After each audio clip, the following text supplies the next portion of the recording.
Petugas kepolisian mengungkap kasus penyalahgunaan narkoba di Mapolres Tasikmalaya Kota pada Rabu siang. Dari hasil pengungkapan tersebut, berbagai barang bukti narkoba diamankan polisi. Dari 7 tersangka yang diamankan, 1 dari diantaranya mantan dosen. Masing-masing pelaku terancam hukuman maksimal 20 tahun dan ancaman pidana seumur hidup.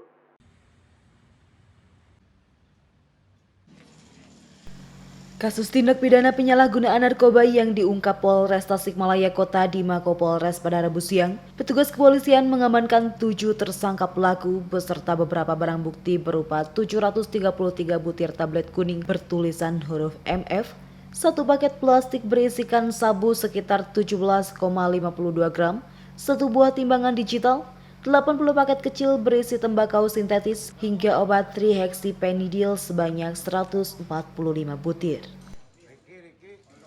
Masing-masing tersangka berinisial AJ yang berprofesi sebagai mantan dosen di sebuah kampus kota Tasikmalaya, serta rekannya berinisial YH yang berprofesi sebagai taksi online ditangkap di Kecamatan Indihiyang.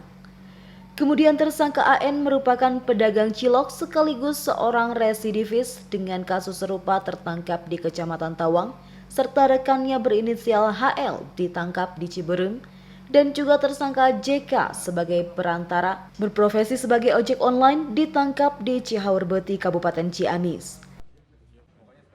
Tersangka terakhir RK dan HNF ditangkap di Kecamatan Rajapola dan Ciawi. Dari hasil kasus pengungkapan narkoba, polisi berhasil menangkap para pelaku selama kurun waktu 1 bulan. Ini Polres Tasikmalaya Kota melaksanakan rilis atas pengungkapan kasus tindak pidana narkoba dan penyalahgunaan obat-obat terlarang. Dari hasil pengungkapan di bulan Juni sampai dengan bulan Juli 2021. Ini pengungkapan kurang lebih 1 bulan pelaksanaan hasil ungkap kasus dan berhasil diamankan 7 tersangka. Di antaranya 6 orang pengedar dan 1 orang perantara.